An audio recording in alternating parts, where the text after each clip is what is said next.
The Mexican-American War, 1846 to 1848. How the border was born * Causes of the Mexican-American War. 1836 to 1846. The Mexican-American War was caused by several incidents that took place between the United States and Mexico, including the Texas Revolution, the annexation of Texas, and a dispute over the border between Mexico and Texas. Further, instability in the Mexican government and America's desire to fulfill its manifest destiny helped cause the war. What caused the Mexican-American War? The immediate cause of the Mexican-American War was a dispute over the border between the United States and Mexico over the border between Texas and Mexico.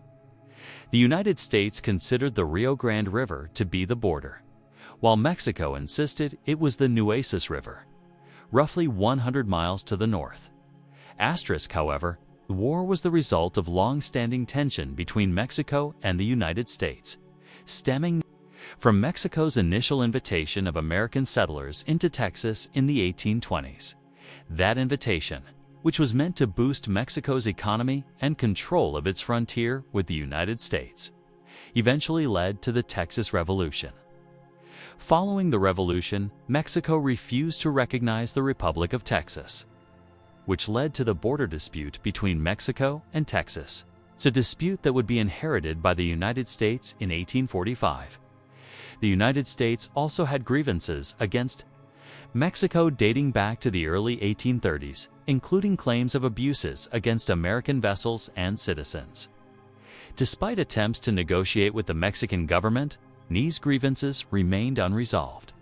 The desire for westward expansion, or manifest destiny, was a strong driving force behind American expansionism. Before the Mexican-American War, the United States had acquired the Louisiana Territory and Florida and was in a dispute with England over Oregon. The instability of the Mexican government between 1821 and 1846, which changed more than 10 times, contributed to Mexico's inability to maintain a consistent foreign policy. It also made governing the vast territory of Mexico difficult, especially in places far from Mexico City, particularly California. Further complicating the situation between 90 states were rumors that Great Britain was helping Mexico to slow down westward expansion. 1. The causes of the war are essentially the establishment of the independent Republic of Texas. 3. Dispute between Texas and Mexico over the border. 4. United States annexation of Texas. 5. Instability and weakness of the Mexican government. 6. American expansion and manifest destiny. Causes of the Mexican-American War. History and overview. This overview of the Mexican-American War covers the causes of the war in chronological order. Beginning with the aftermath of the Texas Revolution, Mexico refuses to recognize the treaties of Alaska during the Texas Revolution, 1836 to 1836. Mexico believed the United States encouraged the uprising to annex Texas. Following the Battle of San Jacinto, April 21, 1836, General Antonio Lopez de Santa Anna agreed to the treaties of Alaska with the people of Texas. The treaties identified the Rio Grande River as the southern border of Texas and recognized Texas as an independent state. At the time, Texas included parts of present-day New Mexico, Colorado, and Arkansas. Andrew Jackson rejects Texas annexation. However, the Mexican government refused to approve the treaties or recognize the independent Republic of Texas, claiming Santa Anna had been coerced into agreeing. In October, the people of Texas, fearing Mexican aggression, sought the protection of the United States. They voted to join the United States, and Texas officials tried to open negotiations with the administration of President Andrew Jackson. However, Jackson delayed negotiations for various reasons. 1836 was an election year, and Jackson did not want the issue of annexation to affect the Mexican news. Told the United States that if it annexed Texas, it would be considered an act of war. Slavery was legal in Texas. and the addition of a pro-slavery territory would upset the balance between four free states and slave states in Congress. Martin Van Buren rejects Texas. Annexation, November 1836. Martin Van Buren was elected as the 8th President of the United States. He took office on March 4, 1837. A Texas official, Memucan Hunt Jr., presented Van Buren with the Texas proposal, but Van Buren rejected it in August. Resolutions for annexation were also introduced in the Senate and House of Representatives and were defeated. John Tyler becomes President of the United States in 1838. Mirabeau B. Lamar was elected President of Texas. He was against annexation, and the offer to the United States was withdrawn in 1838. 2 years later, William Henry Harrison defeated Van Buren in the U.S. election of 1840. After he delivered his inaugural speech in cold, wet weather, Harrison developed pneumonia. He died at 12:30 a.m. on April 4, 1841, and was succeeded in office by Vice President John Tyler. Following Tyler's ascension to the presidency, events started to take place that would lead to the eventual annexation of Texas. *1. Sam Houston was elected President of Texas and favored annexation. Houston tried to approach the United States regarding annexation, but his effort was unsuccessful too. In 1842, Texas extended its border west to the Pacific Ocean, which included portions of California and northern Mexico. By 1843, the United States was concerned about Great Britain's interest in Texas. Great Britain did not want to annex Texas, but it did want to trade with Texas, as did other European nations. Tyler and other supporters of slavery were also concerned the British would try to emancipate slaves in Texas. 4.1844 was an election year. President Tyler believed the annexation of Texas would aid him in his re-election effort. The Senate rejects the Tyler-Texas Treaty. Tyler reopened negotiations with Texas regarding annexation in October 1843, sending Secretary of State Abel P. Upshur of Virginia to meet with Isaac Van Zandt, the Texas minister to the United States. The United States and Texas agreed to a treaty which would admit Texas into the Union as a territory. The Tyler-Texas Treaty was submitted to the Senate in April 1844. Secretary of State John C. Calhoun included a letter with the treaty, known as the Pakenham Letter, that appealed to the pro-slavery faction. Despite Calhoun's effort, the anti-slavery faction in Congress, Whigs and Northern Democrats, defeated the proposal on June 8, 1844. Tyler looked for an alternative to gaining approval for adding Texas to the Union. However, the annexation of Texas became a key issue for both Whigs and Democrats in the election of 1844. The election of 1844, Henry Clay, the Whig candidate, did not fully endorse annexation. He was not opposed to it, but he was cautious and expressed concerns over the risks. Clay was concerned annexation would lead to war with Mexico and increase the sectional divide over slavery. For the Democrats, the path to electing a nominee was complicated. Tyler dropped out of the race, and Martin Van Buren, who was considered the favorite, opposed annexation. A third candidate, James K. Polk from Tennessee, fully endorsed annexation. Polk, the dark horse candidate, won the nomination with support from Andrew Jackson and then narrowly defeated Clay in the election. Congress approves annexation when the members of Congress return to Washington, D.C. in December. President Tyler resumed his effort to gain approval for the Tyler-Texas Treaty. He proposed the treaty be introduced as a joint resolution, which would only require a majority vote in both the Senate and the House. With Polk's support, the joint resolution was passed and signed by President Tyler on March 1, 1845, 3 days before Polk was sworn in as president. Mexico responded to the passage of the joint resolution by recalling its minister to the United States, Juan Almonte, from Washington. Almonte requested his passport on March 6. effectively cutting off diplomatic relations between Mexico and Wally. And Wally Eastay and Wally East, Mexico responded to the passage of the joint. Wally East was a quote, core ba Wally East. Wally East, Wally East, Wally East, Wally East, for one Molly East. Wally East, Wally East, Wally East, they arrive. Wally East, we see, ka Wally E Molly. It's unlie, it's unlie, it's unlove. We see it's unlie, bis and I say it's to says sick side life and I six it's a but to meet to by sit to colise it's to top back up you get to sit to cup ID the but that agree it's let the started do the best it then talk about on it of pet says but by the discuss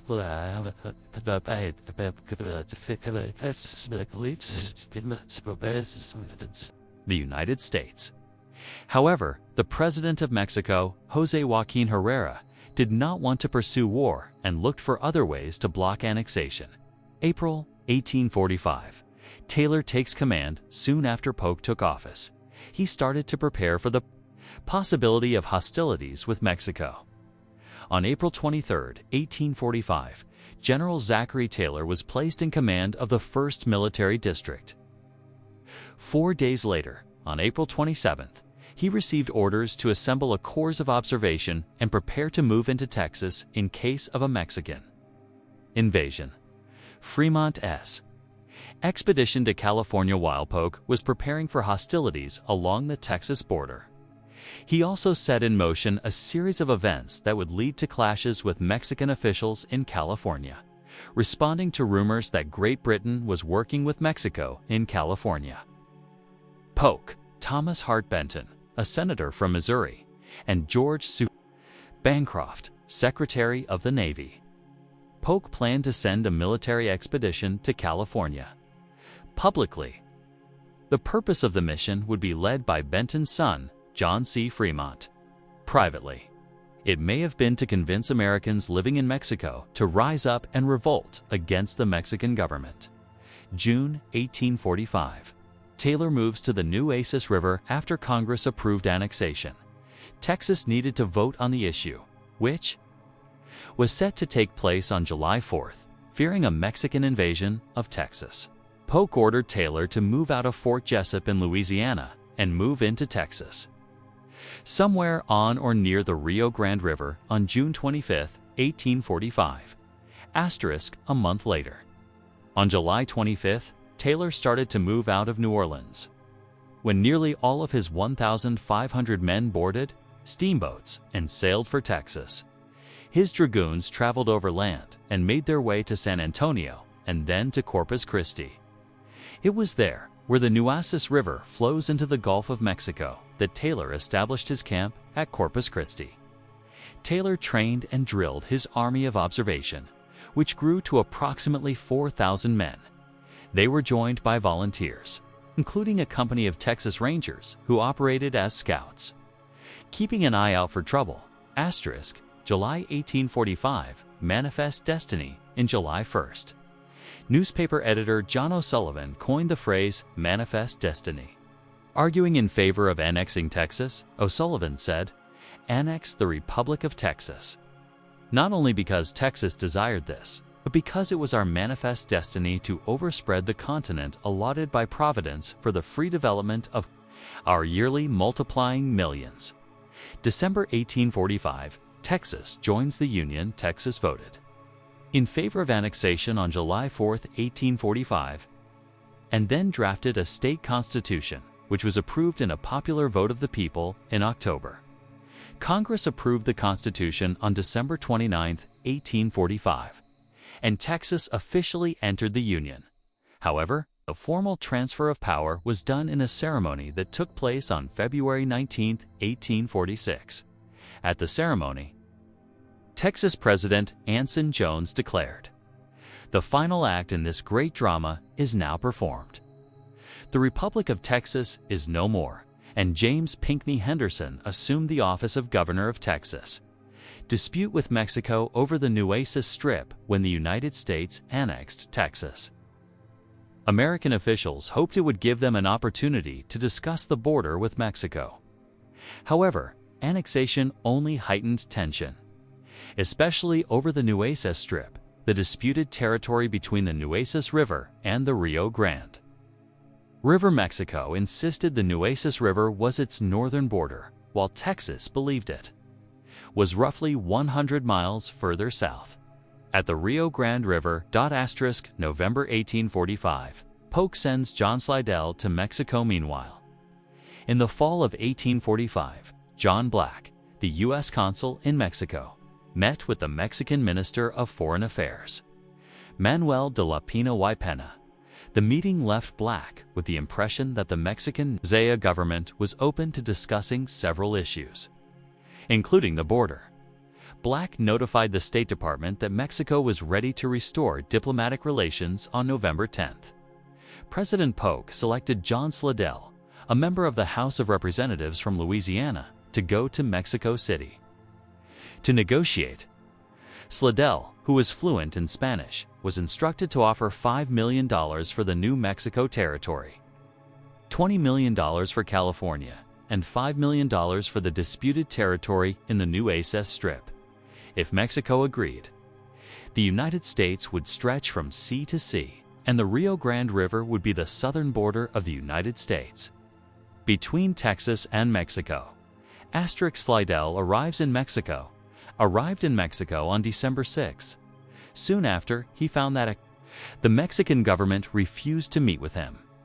It seems that Black misunderstood what Manuel de la Pena y Pena, the Mexican Minister of Foreign Affairs, was actually willing to discuss with the United States and who he would discuss it with. It turned out Mexico was only open to talking about the border issue, but not with a special minister, who was powerless to make any decisions. December 1845, President Herrera ousted in Mexico. Any hope Slidell had of success was eliminated when General Mariano Paredes y Arrillaga led a successful coup. On December 30th, Resende Herrera resigned, and Paredes and his military forces marched into Mexico City on January 2nd. The next day, Paredes became the new president of Mexico, and he had no intention of negotiating with the United States. Slidell sent a message to Washington informing Polk of the failure of his mission. In mid-January, Secretary of State James Buchanan told Slidell to return to Washington unless Mexico agreed to meet with him and recognize his credentials. January 1846, Polk orders Taylor to the Rio Grande River around the same time. On January 13, Polk sent orders to Taylor, instructing him to cross the Nueces River into the Nueces Strip and move down to the Rio Grande. Polk's orders reached Taylor in February.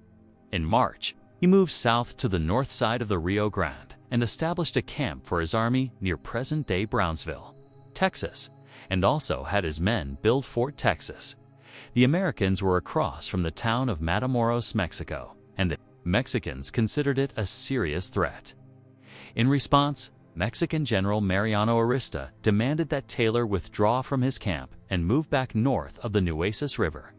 However, Taylor refused the request, and Arista marched his army toward Fort Texas. Taylor responded to the threat by asking the U.S. Navy to blockade the mouth of the Rio Grande River. Meanwhile, Mexico continued to refuse to meet with Slidell, so he asked for his passports and returned to Washington. April 1846. The Thornton Affair on April 24th. Taylor was informed that Mexican troops had crossed the Rio Grande and were headed toward Fort Texas. Taylor responded by sending Captain Seth Thornton and a small force to scout the area, see if they could find the Mexican force and gather intelligence on it. The next day, Thornton and his men were at Rancho de Carricitos, just east of present-day Bluetown, Texas. The Mexicans surrounded them at the ranch and attacked, killing at least 11 Americans and wounding 646 men, including Captain William J. Hardy, were taken as prisoners to Matamoros in the aftermath of the Thornton Affair. Mexican forces lay siege to Fort Texas on May 1, 1846. General Arista crossed the Rio Grande to place his forces between Taylor's army at Fort Texas and the American supply base at Point Isabel. Taylor left to secure his supply line and placed Major Jacob Brown in command of Fort Texas. 2 days later, Mexican forces led by General Pedro de Ampudia opened fire on the fort. Taylor engages Rista at Palo Alto and Resaca de la Palma on May 7. Taylor left Point Isabel and started his march back to Fort Texas. He had around 2,300 men and more than 200 wagons loaded with supplies. On the way back to Fort Texas, Arista engaged Taylor at the Battle of Palo Alto, May 8.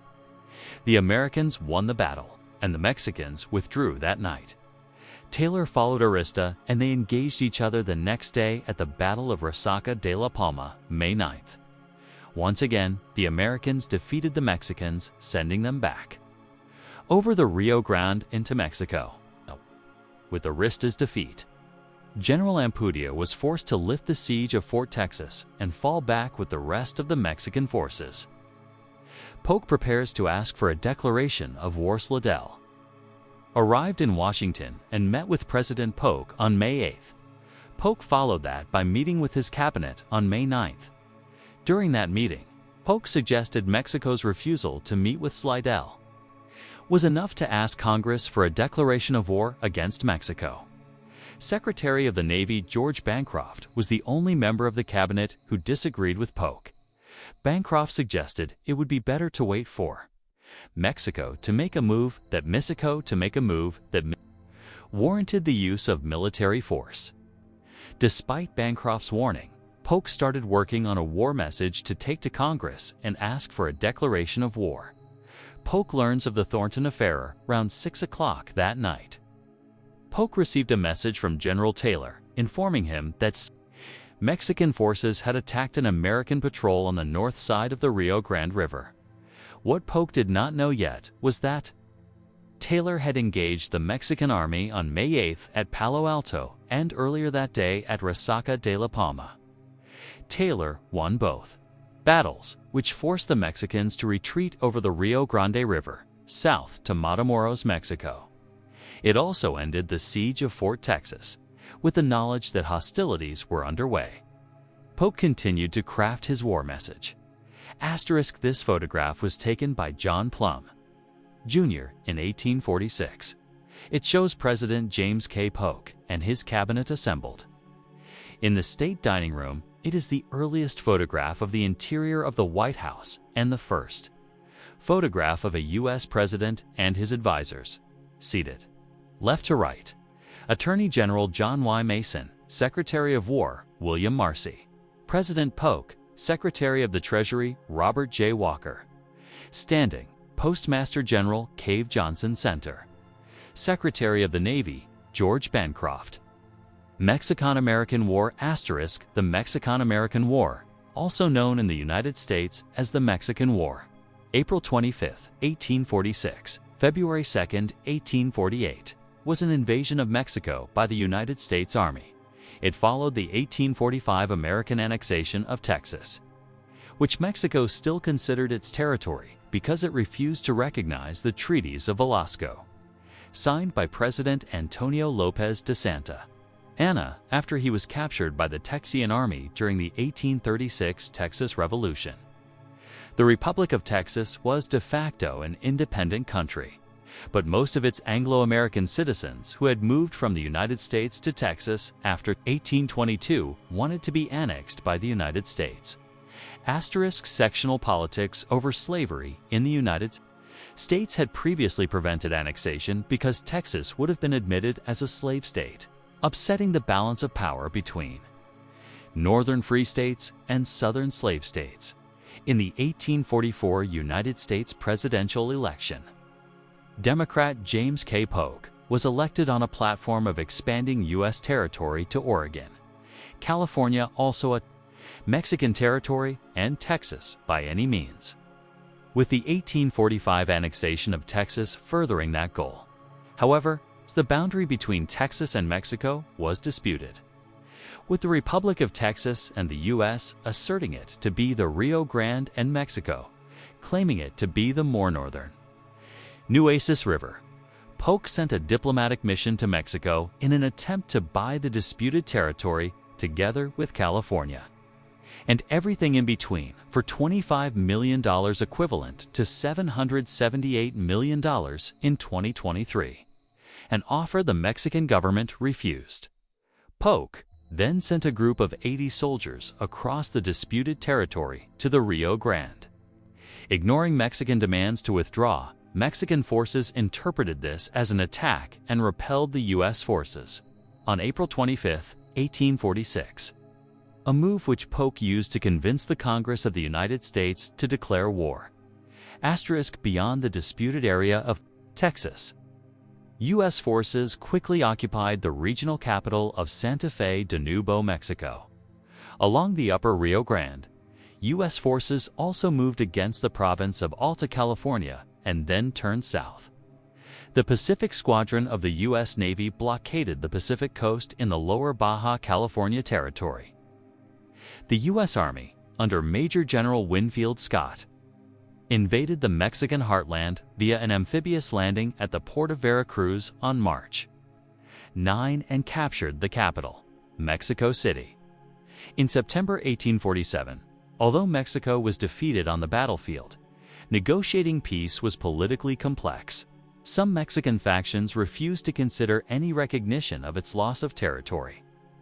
Although Polk formally relieved his peace envoy, Nicholas Trist, of his post as negotiator. Trist ignored the order and successfully concluded the 1848 Treaty of Guadalupe Hidalgo. It ended the war, and Mexico recognized the cession of present-day Texas, California, Nevada, and Utah, as well as parts of present-day Arizona, Colorado, New Mexico, and Wyoming. The U.S. agreed to pay $15 million equivalent to $467 million in 2023 for the physical damage of the war and assumed $3.25 million of debt, already owed by the Mexican government to U.S. citizens. Mexico relinquished its claims on Texas and accepted the Rio Grande as its northern border with the United States. The victory and territorial expansion Polk had spearheaded inspired patriotism among some sections of the United States. But the war and treaty drew fierce criticism for the casualties, monetary cost, and heavy-handedness. The question of how to treat the new acquisitions intensified the debate over slavery in the United States. Although the Wilmot Proviso that explicitly forbade the extension of slavery into conquered Mexican territory was not adopted by Congress, debates about it heightened sectional tensions. Some scholars see the Mexican-American War as leading to the American Civil War. Many officers who had trained at West Point gained experience in the war and later played prominent leadership roles during the Civil War. In Mexico, the war worsened domestic political turmoil and led to a loss of national prestige as it suffered large losses of life in both its military and civilian population, had its financial foundations undermined, and lost more than half of its territory. Mexico, after independence, the 1832 boundaries of Kamancharia. The Comanche homeland Mexico obtained independence from the Spanish Empire with the Treaty of Cordoba in 1821 after a decade of conflict between the Royal Army and insurgents for independence, with no foreign intervention. The conflict ruined the silver mining districts of Zacatecas and Guanajuato. Mexico began as a sovereign nation with its future financial stability from its main export destroyed. Mexico briefly experimented with monarchy, but became a republic in 1824. This government was characterized by instability, and it was ill-prepared for a major international conflict. When war broke out with the U.S. in 1846, Mexico had successfully resisted Spanish attempts to reconquer its former colonia in the 1820s and resisted the French in the so-called Pastry War of 1838. But the secessionists' success in Texas and the Yucatan against the centralist government of Mexico showed its political weakness. As the government changed hands multiple times, the Mexican military and the Catholic Church in Mexico, both privileged institutions with conservative political views, were stronger politically than the Mexican state. U.S. expansionism, the United States. 1803 Louisiana Purchase resulted in an undefined border between these Spanish colonial territories and the U.S. Some of the boundary issues between the U.S. and Spain were resolved with the Adams-Onis Treaty of Ebuff's negotiator. John Quincy Adams wanted clear possession of East Florida and establishment of U.S. claims above the 42nd parallel, while Spain sought to limit U.S. expansion into what is now the American Southwest. The U.S. sought to purchase territory from Mexico starting in 1825. In order to settle some of these issues, U.S. President Andrew Jackson made a sustained effort to acquire northern Mexican territory. With no success, historian Peter Gardino states that in the war, the greatest advantage the United States had was its prosperity. With the Industrial Revolution across the Atlantic increasing the demand for cotton for textile factories, there was a large external market for cotton produced by enslaved African American labor in the southern states. This demand helped fuel expansion into northern Mexico. Although there were political conflicts in the U.S., they were largely contained by the framework of the Constitution and did not result in revolution or rebellion by 1846. But rather by sectional political conflicts. Northerners in the U.S. sought to develop the country's existing resources and expand the industrial sector without expanding the nation's territory. The existing balance of sectional interests would be disrupted by the expansion of slavery into new territory. The Democratic Party, to which President Polk belonged, in particular, strongly supported expansion. Historian Rachel John argues that Americans and the United States government viewed this opportunity through an ideological lens. As a new nation, seen as an experiment, the United States sought to gain prestige and demonstrate its power. Mexico's failure to control its territory, such as its inability to maintain control over Texas, made it vulnerable and viewed as a target. With a stronger military capability, the United States was in a position of power, enabling it to fulfill these ideological goals. The historian Peter Gardino argues racial and gender-based stereotypes against the Mexicans, such as them being displayed as more feminine compared to the American sense of masculinity and superiority over the Mexicans contributed to the war and the ideals of American expansionism. Instability in northern Mexico, neither colonial Mexico nor the newly sovereign Mexican state effectively controlled Mexico's far north and west. Mexico's military and diplomatic capabilities declined after it attained independence from Spain in 1821 and left the northern half of the country vulnerable to attacks by Comanche, Apache, and Navajo Native Americans. The Comanche, in particular, took advantage of the weakness of the Mexican state to undertake large-scale raids hundreds of miles into the country to acquire livestock for their own use and to supply an expanding market in Texas and the U.S. The northern area of Mexico was sparsely settled because of its challenging climate and topography, mostly high desert with scarce rainfall. It supported little sedentary agriculture during the pre-Hispanic and colonial periods after independence. Mexico became preoccupied with internal struggles that sometimes verged on civil war, and the worsening situation on the northern frontier was largely neglected. In northern Mexico, the end of Spanish rule was marked by the end of financing for garrison presidios and the payoffs to Native Americans to maintain peace. In the absence of effective governance, Comanche and Apache took to raiding for livestock and looted much of the northern countryside outside of the scattered towns. The raids after 1821 resulted in many deaths, halted most transportation and communications, and decimated the ranching industry that was a mainstay of the northern economy. As a result, the demoralized civilian population of northern Mexico put up little resistance to the invading U.S. Army. Furthermore, distance and hostile activity by Native Americans made communications and trade between the heartland of Mexico and provinces such as Alta California and New Mexico increasingly difficult.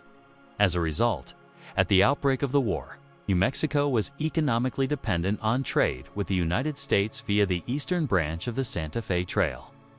The Mexican government, being overstretched, failed to influence and control its claimed territories.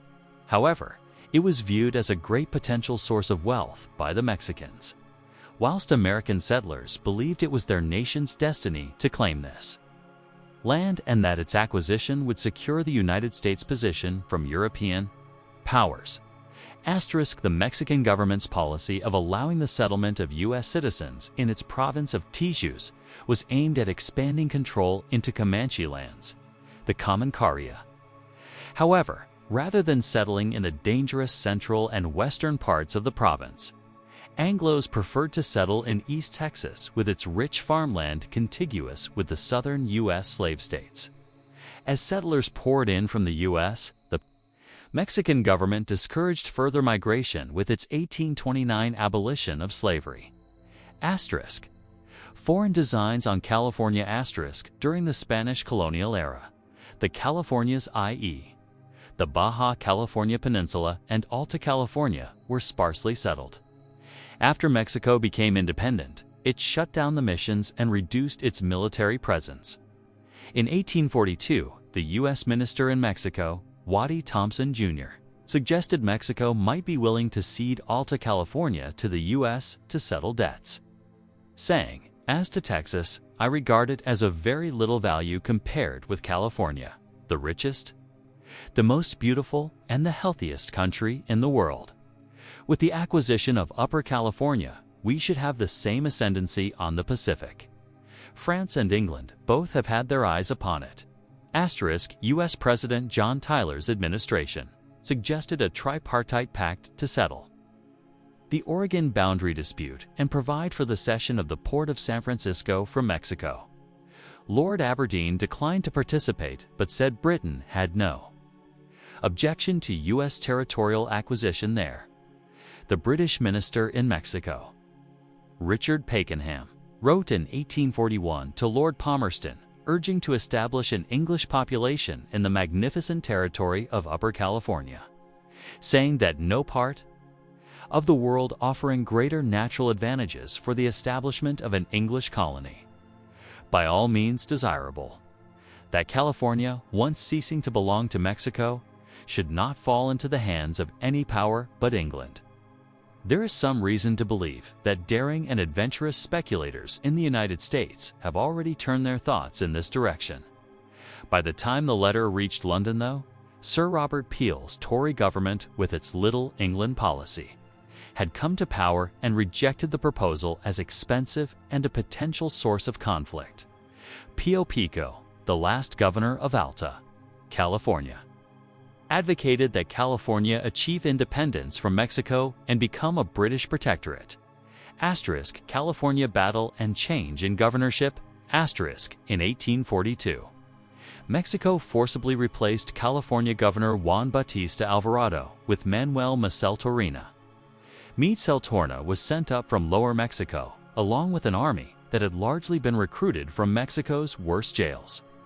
The Californios resented this, partly because California had previously been governed by native-born Californios, partly because Torina's policies were unpopular, and also because the soldiers in Torina's army got a reputation for spending much of their time stealing the local Californios' chickens.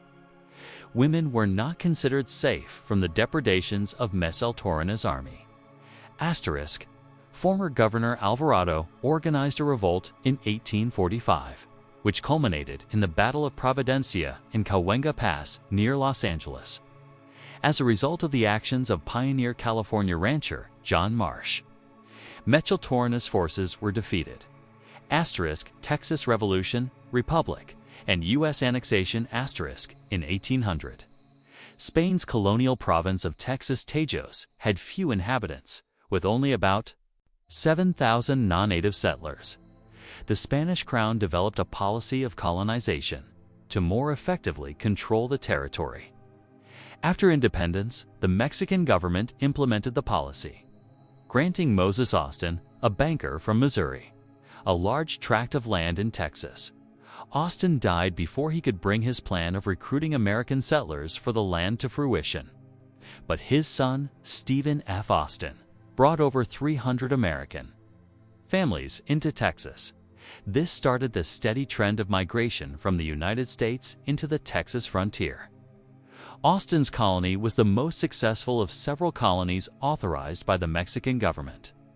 The Mexican government intended the new settlers to act as a buffer between the Tejano residents and the Comanches. But the non-Hispanic colonists tended to settle in areas with decent farmland and trade connections with Louisiana, rather than farther west where they would have been an effective buffer against the natives. Asterisk in 1829, because of the large influx of American immigrants, the non-Hispanic outnumbered native Spanish speakers in Texas. President Vicente Guerrero, a hero of Mexican independence, moved to gain more control over Texas and its influx of non-Hispanic colonists from the southern U.S. and discourage further immigration by abolishing slavery in Mexico. The Mexican government also decided to reinstate the property tax and increase tariffs on shipped American goods. The settlers and many Mexican businessmen in the region rejected the demands, which led to Mexico closing Texas to additional immigration, which continued from the United States into Texas illegally. Asterisk in 1834, Mexican conservatives seized the political initiative, and General Antonio López de Santa Anna became the centralist president of Mexico. The conservative-dominated Congress abandoned the federal system, replacing it with a unitary central government that removed power from the states. Leaving politics to those in Mexico City, General Santa Anna led the Mexican army to quash the semi-independence of Texas. He had done that in Coahuila in 1824. Mexico had merged Texas and Coahuila into the enormous state of Coahuila y Taizus. Texan settlers were threatened from anti-abolitionist states such as Mexico or other nations, such as Great Britain. Abolition threatened the political and social fabric of Texas and slaveholding states in America. Austin called Texians to arms, and they declared independence from Mexico in 1836, after Santa Anna defeated the Texians in the Battle of the Alamo that March. He was defeated by the Texian army commanded by General Sam Houston and was captured at the Battle of San Jacinto in April. In exchange for his life, Santa Anna signed a treaty with Texas President David Burnett, ending the war and recognizing Texian independence. The treaty was not ratified by the Mexican Congress, as it had been signed by a captive under duress. Asterisk, although Mexico refused to recognize Texian independence, Texas consolidated its status as an independent republic and received official recognition from Britain, France, and the United States, which all advised Mexico not to try to reconquer the new nation.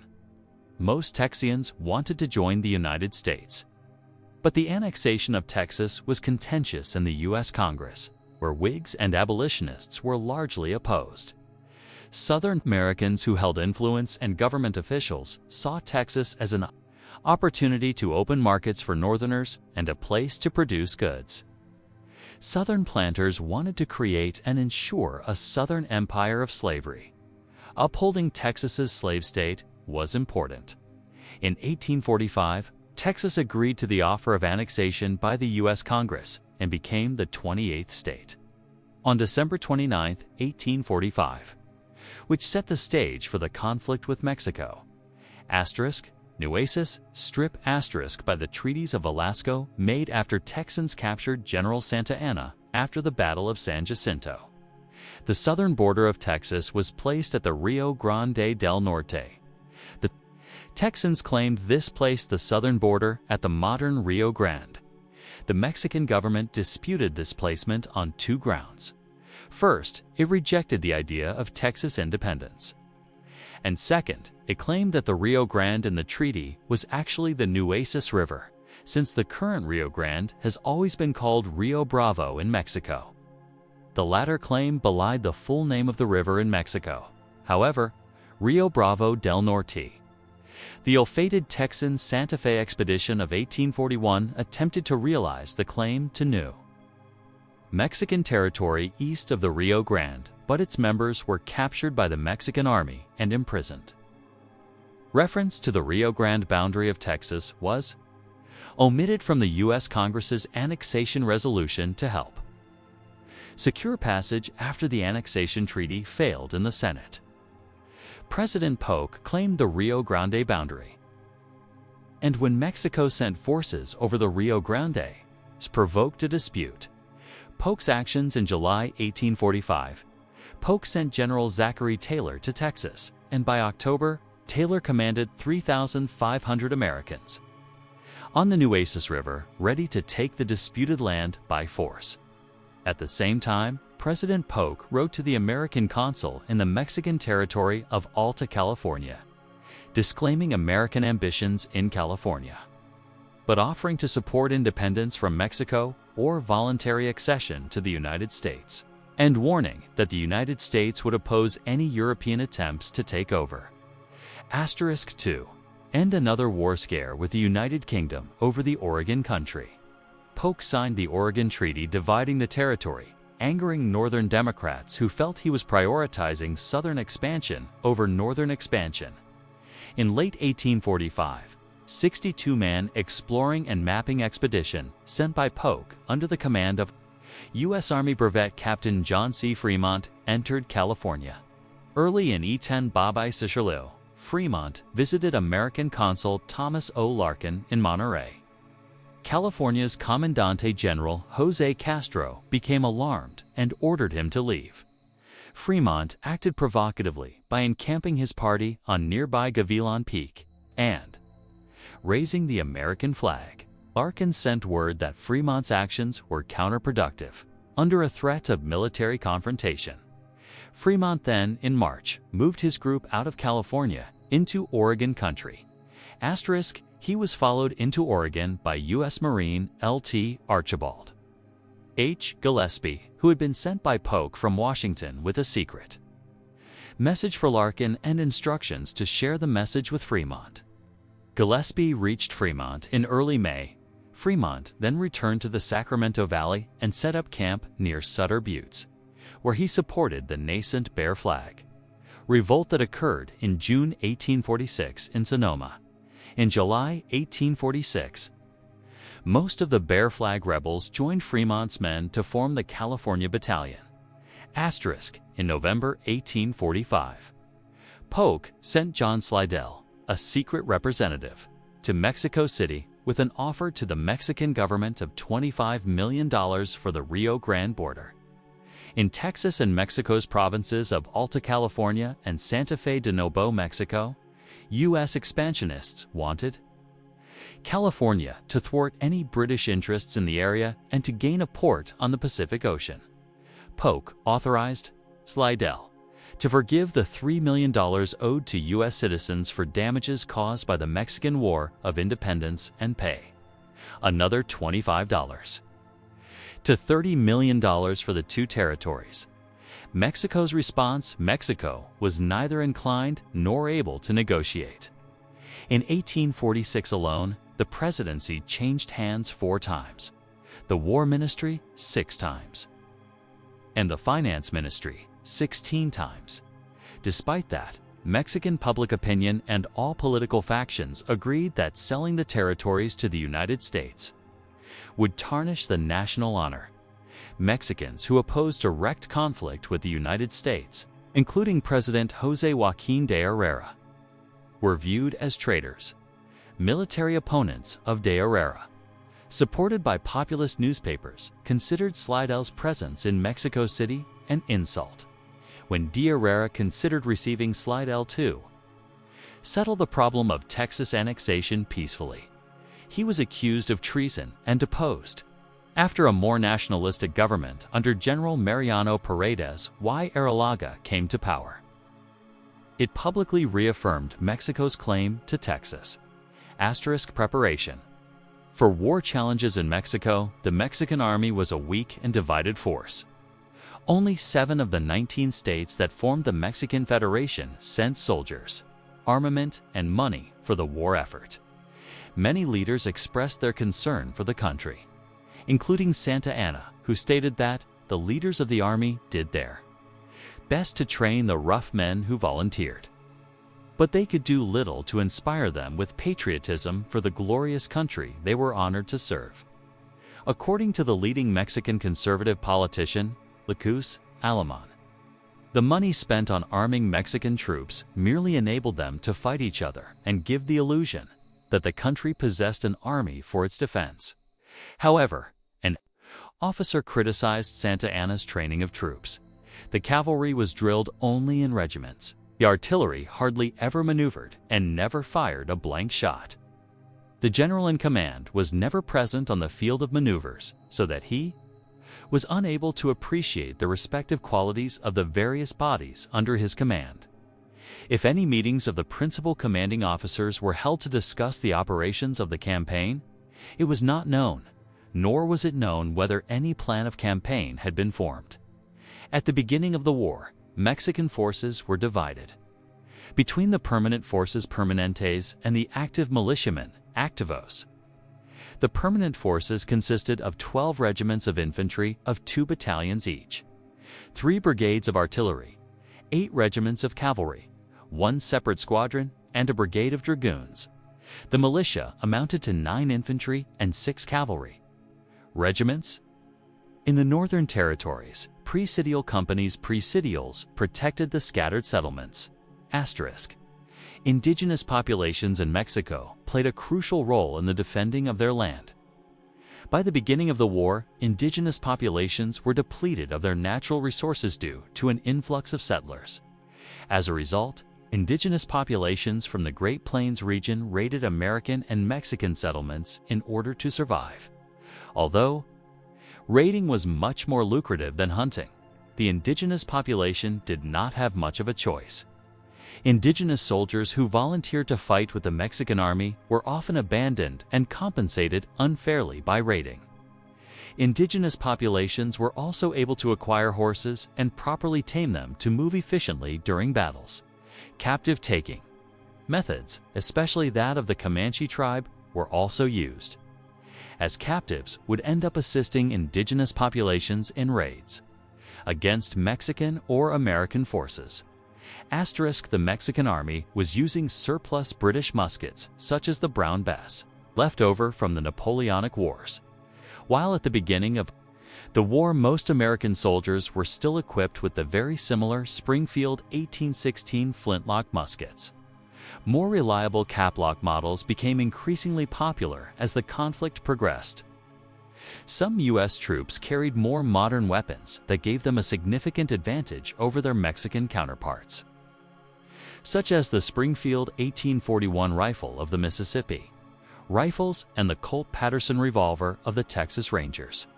In the later stages of the war, the U.S. mounted rifles were issued Colt Walker revolvers, of which the U.S. Army had ordered 1,000 in 1846.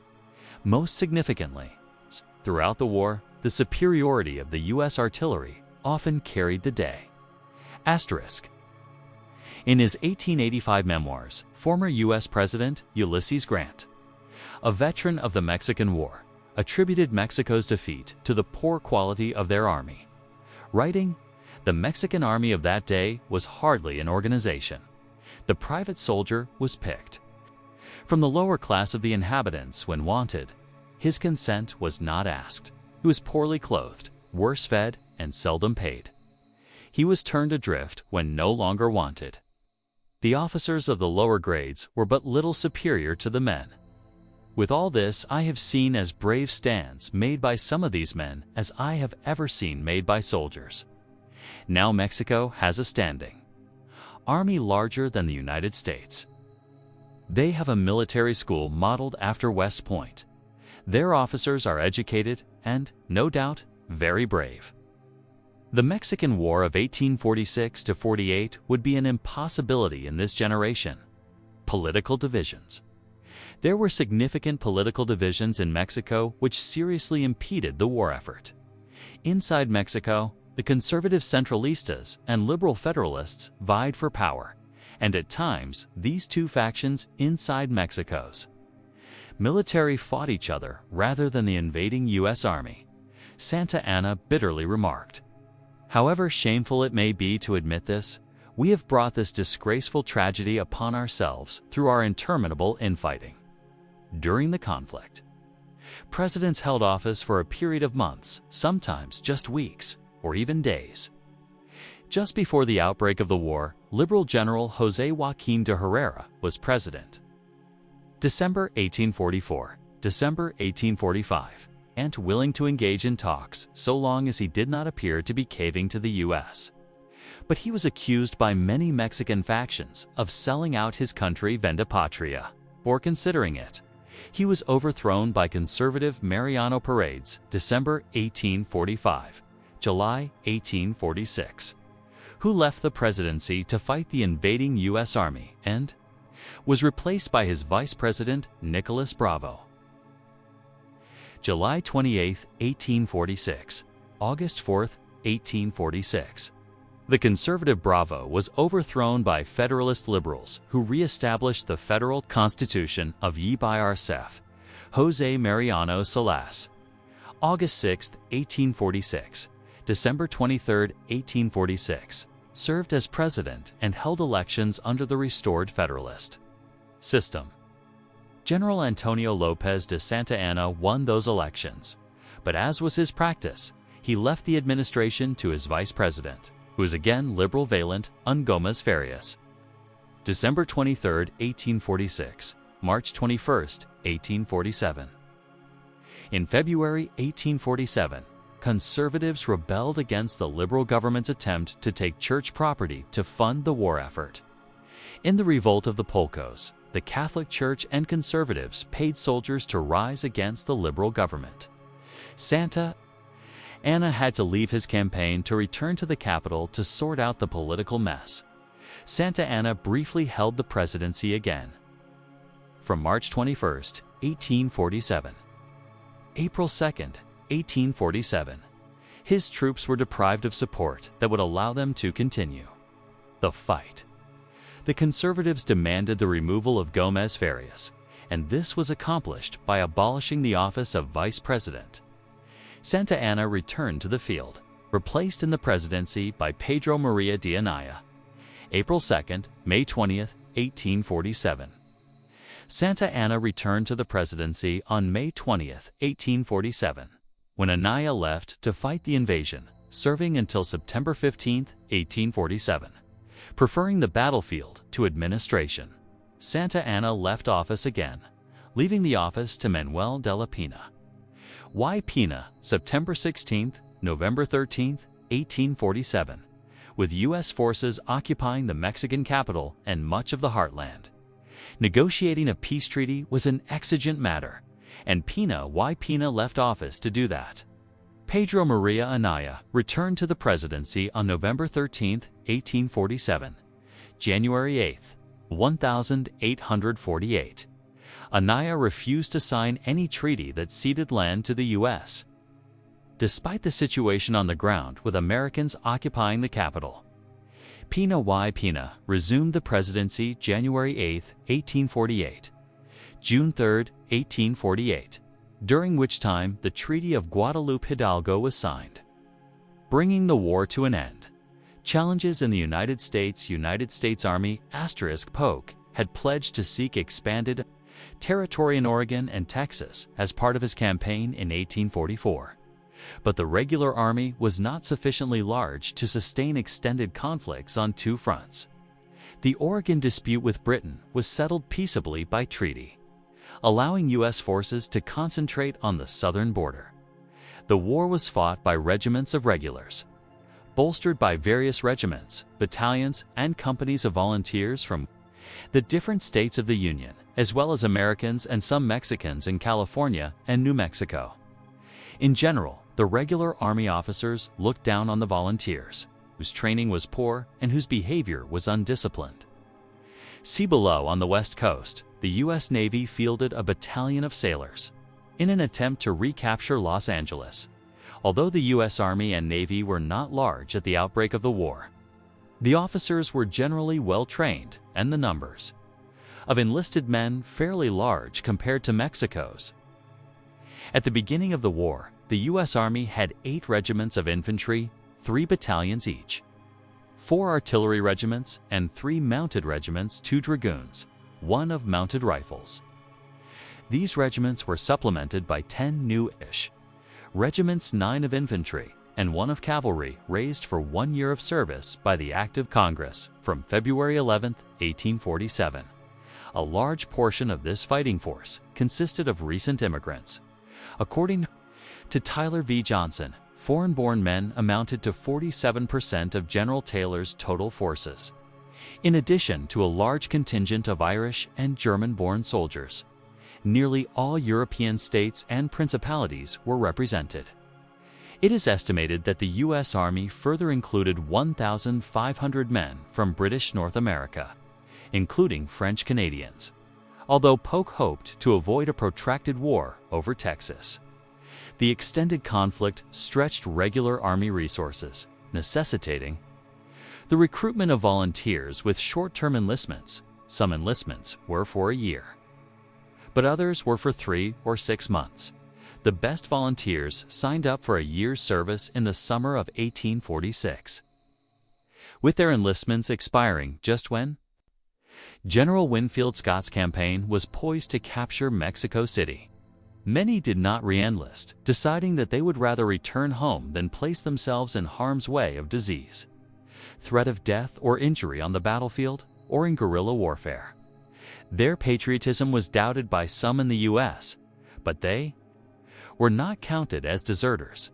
The volunteers were far less disciplined than the regular army, with many committing attacks on the civilian population, sometimes stemming from anti-Catholic and anti-Mexican racial bias. Soldiers' memoirs describe cases of looting and murder of Mexican civilians, mostly by volunteers. One officer's diary records, "We reached Barita about 5 p.m. Many of the Louisiana volunteers were there, a lawless, drunken rabble.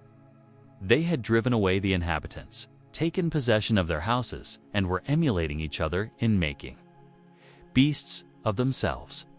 John L. O'Sullivan, a vocal proponent of Manifest Destiny, later recalled the regulars regarded the volunteers with importance and contempt. The volunteers robbed Mexicans of their cattle and corn, stole their fences for firewood, got drunk, and killed several inoffensive inhabitants of the town in the streets. Many of the volunteers were unwanted and considered poor soldiers. The expression, just like Gaines's army, came to refer to something useless. The phrase having originated when a group of untrained and unwilling Louisiana troops was rejected and sent back by General Taylor at the beginning of the war. Asterisk in his 1885 memoirs, Ulysses Grant assesses the U.S. armed forces facing Mexico more favorably. Asterisk the victories in Mexico were, in every instance, over vastly superior numbers. There were 2 reasons for this. Both General Scott and General Taylor had such armies as are not often got together. At the battles of Palo Alto and Ruzaca de la Palma, General Taylor had a small army, but it was composed exclusively of regular troops, under the best of drill and discipline. Every officer, from the highest to the lowest, was educated in his profession, not at West Point necessarily, but in the camp, in garrison, and many of them in wars with natives. The rank and file were probably inferior, as material out of which to make an army to the volunteers that participated in all the later battles of the war. But they were brave men, and then drill and discipline brought out all there was in them. A better army, man for man, probably never faced an enemy than the one commanded by General Taylor in the earliest 2 engagements of the Mexican War. The volunteers who followed were of better material, but without drill or discipline at the start. They were associated with so many disciplined men and professionally educated officers that when they went into engagements, it was with a confidence they would not have felt otherwise. They became soldiers themselves almost at once. All These conditions we would enjoy again in case of war. Asterisk. Political divisions. Asterisk. The U.S. had been an independent country since the American Revolution.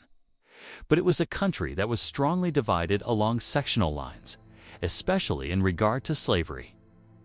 Enlarging the country, particularly through armed combat against a sovereign nation, deepened those sectional divisions. Polk had narrowly won the popular vote in the 1844 presidential election and decisively won the Electoral College. But with the annexation of Texas in 1845 and the outbreak of war in 1846, Polk's Democrats lost the House of Representatives to the Whig Party, which opposed the war. Unlike Mexico, which had weak formal state institutions, chaotic changes in government, and a military that regularly intervened in politics, the U.S. generally kept its political divisions within the bounds of the institutions of governance. Asterisk. Role of women. Contributions from Mexican women on the battlefield. Asterisk. Since Mexico fought the war on its home territory, a traditional support system for troops were women, known as soldaderas. They did not participate in conventional fighting on battlefields, but some soldaderas joined the battle alongside the men. These women were involved in fighting during the defense of Mexico City and Monterrey. On the other hand, some Mexican women were seen as angels as they provided aid and comfort to the injured men on both sides. Some women, such as Dona Jesus dos Amantes and Maria Josefa Zozaya, would be remembered as heroes. On the home front, although soldaderas were able to prove the abilities Mexican women had outside of the private sphere, Mexican women on the home front still contributed to the war effort. After having to face the losses in their country, Mexican women were seen dressed in black and creating somber paintings. Asterisk. Contributions from American women on the battlefield. American and Mexican women shared the similarities of providing their domestic services on the battlefield. Among the most notable American women on the battlefield was Sarah Bowman. She was often seen delivering food, carrying wounded soldiers, and in close combat. On the home front in Mexico, while their husbands enlisted, many American women stayed in Mexico to tend to oversee their business, making themselves factory women. However, factory woman Ann Chase was willing enough to become a spy for U.S. forces in order to protect her home and business in the absence of her husband. Asterisk.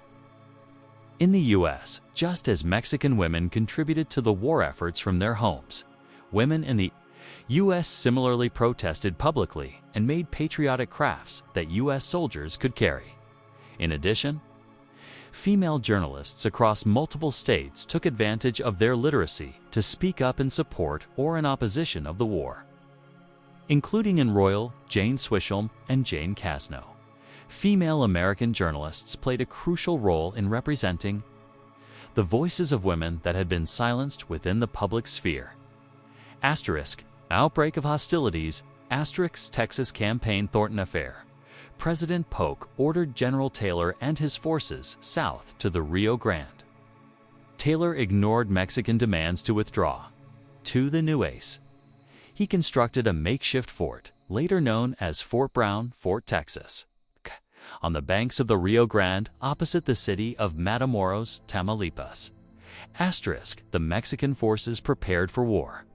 On April 25, 1846, a 2,000-man Mexican cavalry detachment attacked a 70-man U.S. patrol commanded by Captain Seth Thornton, which had been sent into the contested territory north of the Rio Grande and south of the Nueces River.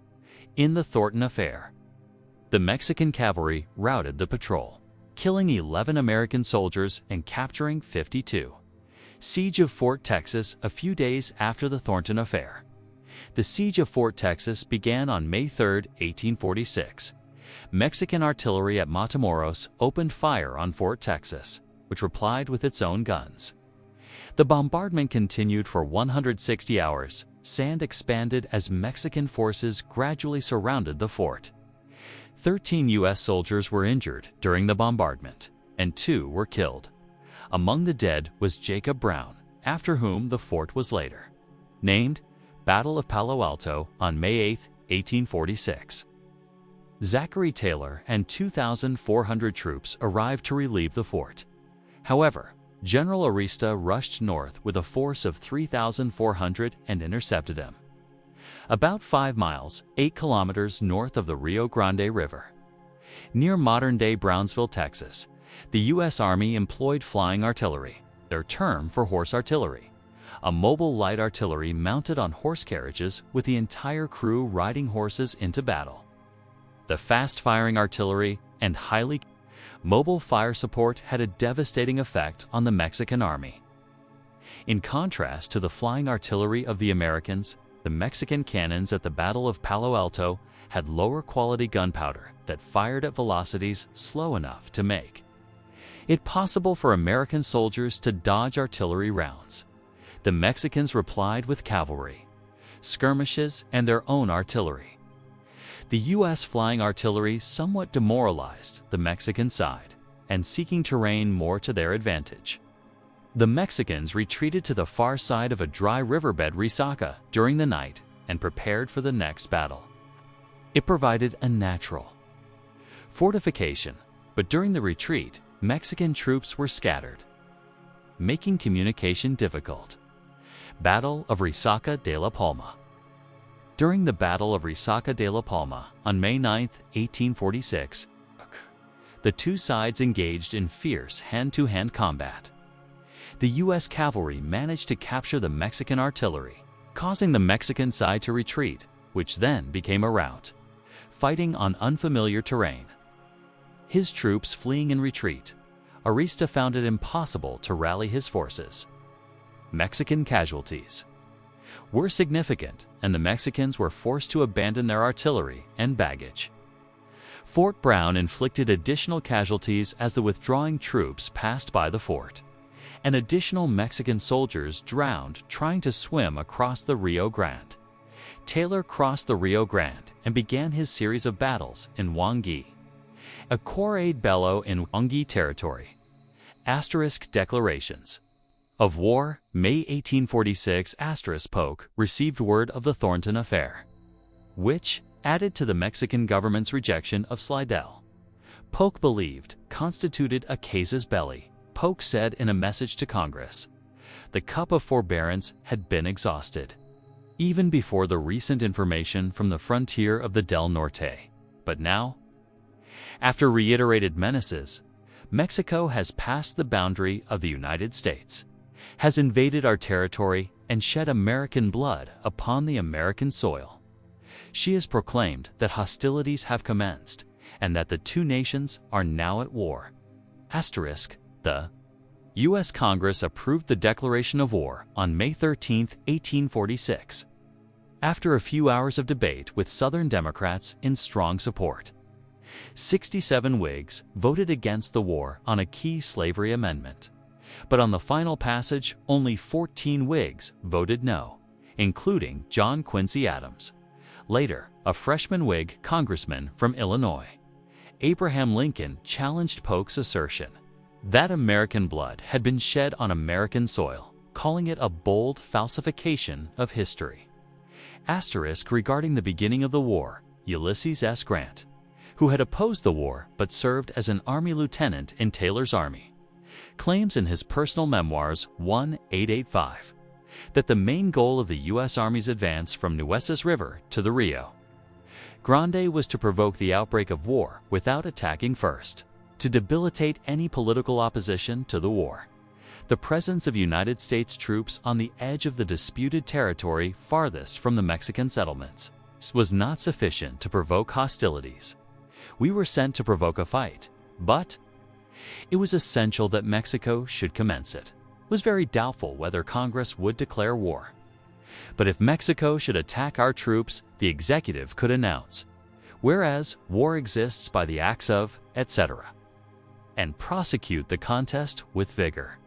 Once initiated, there were but few public men who would have the courage to oppose it. Mexico showing no willingness to come to the Nueces to drive the invaders from her soil. It became necessary for the invaders to approach to within a convenient distance to be struck. Accordingly, Preparations were begun for moving the army to the Rio Grande, to a point near Matamoros. It was desirable to occupy a position near the largest center of population possible to reach. Without absolutely invading territory to which we set up, no claim whatever. In Mexico, although Paredes issued a manifesto on May 23, 1846, and a declaration of a defensive war on April 23, both of which are considered by some de facto start of the war. The Mexican Congress officially declared war on July 7, 1846. General Santa Anna's return, Mexico's defeats at Palo Alto and Resaca de la Palma precipitated the return of Santa Anna, in exile in Cuba at the outbreak of the war. He wrote to the government in Mexico City, stating he did not want to return to the presidency, but was prepared to end his exile and use his military experience to reclaim Texas for Mexico. President Farias was driven to desperation. He accepted the offer and allowed Santa Anna to return. Unbeknownst to Farias, Santa Anna had secretly been dealing with U.S. representatives to discuss a sale of all contested territory to the U.S. at a reasonable price, on the condition that he be allowed back in Mexico through the U.S. naval blockades. Polk sent his own representative to Cuba, Alexander Slidell Mackenzie, to negotiate directly with Santa Anna. The negotiations were secret, and there are no written records of the meetings. But there was some understanding that came out of the meetings. Polk asked Congress for $2 million to be used in negotiating a treaty with Mexico.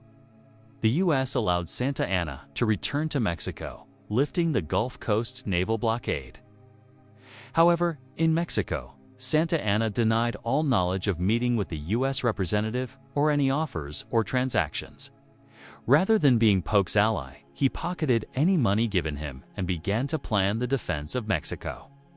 The Americans were dismayed, including General Scott, as this was an unexpected result. Santa Anna gloated over his enemies, Navit.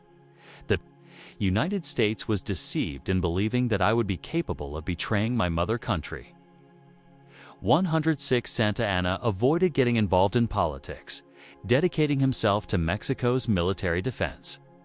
While politicians attempted to reset the governing framework to a federal republic, Santa Anna left for the front to retake lost northern territory. Although Santa Anna was elected president in 1846, he refused to govern, leaving that to his vice president, while he sought to engage with Taylor's forces.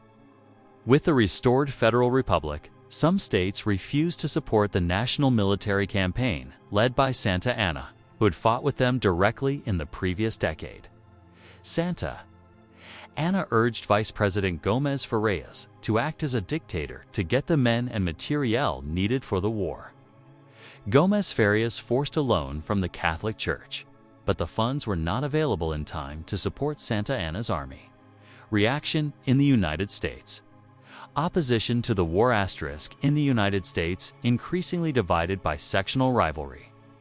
The war was a partisan issue and an essential element in the origins of the American Civil War. Most Whigs in the North and South opposed it. Most Democrats supported it. Southern Democrats, animated by a popular belief in manifest destiny, supported it in the hope of adding slave-owning territory to the South and avoiding being outnumbered by the faster-growing North. O'Sullivan, editor of the Democratic Review, coined this phrase in its context, stating that it must be our manifest destiny to overspread the continent allotted by Providence for the free development of our yearly multiplying millions. Northern anti-slavery elements feared the expansion of the Southern slave power. Whigs generally wanted to strengthen the economy with industrialization, not expand it with more land. Among the most vocal in opposition to the war in the House of Representatives was former U.S. President Adams of Massachusetts. He had first voiced concerns about expanding into Mexican territory in 1836, when he opposed Texas's annexation following its de facto independence from Mexico. He continued this argument in 1846 for the same reason. War with Mexico would add new slavery territory to the nation. When the question of going to war with Mexico came to a vote on May 13, 1846, Adams spoke a resounding no. In the chamber, only 13 others followed his lead. Despite that opposition, he later voted for war appropriations. Ex-slave Frederick Douglass opposed the war and was dismayed by the weakness of the anti-war movement. The determination of our slaveholding president and the probability of his success in wringing from the people men and money to carry it on is made evident by the puny opposition arrayed against him. None seem willing to take their stand for peace at all risks. Polk was generally able to manipulate Whigs into supporting appropriations for the war, but only once it had already started, and then clouding the situation with a number of false statements about Mexican actions. Not everyone went along. Joshua Giddings led a group of dissenters in Washington, D.C. He called the war with Mexico an aggressive, unholy, and unjust war and voted against supplying soldiers and weapons.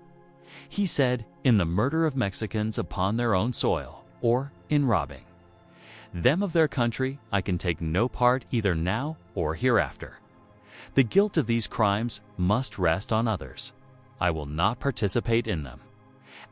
Fellow Whig Lincoln contested Polk's causes for the war. Polk had said that Mexico had shed American blood upon American soil.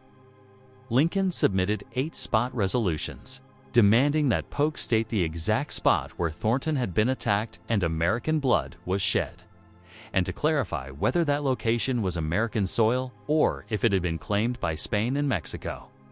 Lincoln, too, did not actually stop money for men or supplies in the war effort. Whig Senator Thomas Corwin of Ohio gave a long speech indicting the presidential war in 1847.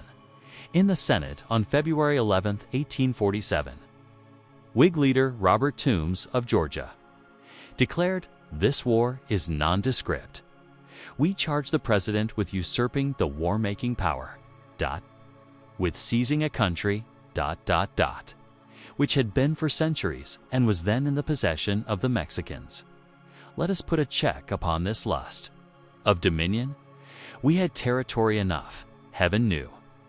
Democratic Representative David Wilmot introduced the Wilmot Proviso, which would prohibit slavery in new territory acquired from Mexico. Wilmot's proposal passed the House, but not the Senate. Northern abolitionists attacked the war as an attempt by slave owners to strengthen the grip of slavery and thus ensure their continued influence in the federal government. Prominent artists and writers opposed the war, including James Russell Lowell, whose works on the subject The Present Crisis and the satirical The Bigelow Papers were immediately popular. 118. Transcendentalist writers Henry David Thoreau and Ralph Waldo Emerson also criticized the war.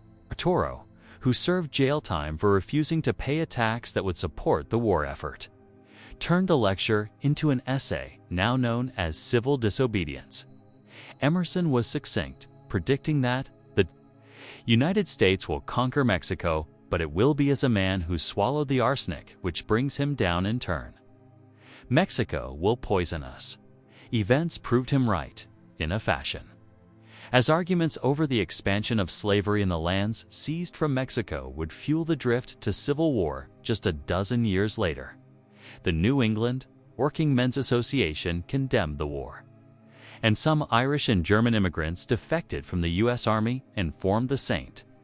Patrick's Battalion to fight for Mexico. Support for the war besides alleging that the actions of Mexican military forces within the disputed boundary lands north of the Rio Grande constituted an attack on American soil. The war's advocates viewed the territories of New Mexico and California as only nominally Mexican possessions with very tenuous ties to Mexico. They saw the territories as unsettled, ungoverned, and unprotected frontier lands, whose non-Aboriginal population represented a substantial American component. Moreover, the territories were feared by Americans to be under imminent threat of acquisition by America's rival on the continent. the British President Polk reprised these arguments in his third annual message to Congress on December 7, 1847. He scrupulously detailed his administration's position on the origins of the conflict, the measures the U.S. had taken to avoid hostilities, and the justification for declaring war. He also elaborated upon the many outstanding financial claims by American citizens against Mexico, and argued that in view of the country's insolvency, the cession of some large portion of its northern territories was the only indemnity realistically available as compensation. This helped to rally congressional Democrats to his side, ensuring passage of his war measures and bolstering support for the war in the U.S. U.S. journalism during the war *. The Mexican-American War was the first U.S. war that was covered by mass media, primarily the penny press, and was the first foreign war covered primarily by U.S. correspondents. Press coverage in the United States was characterized by support for the war and widespread public interest and demand for coverage of the conflict. Mexican coverage of the war, both written by Mexicans and Americans based in Mexico, was affected by press censorship, first by the Mexican government and later by the American military.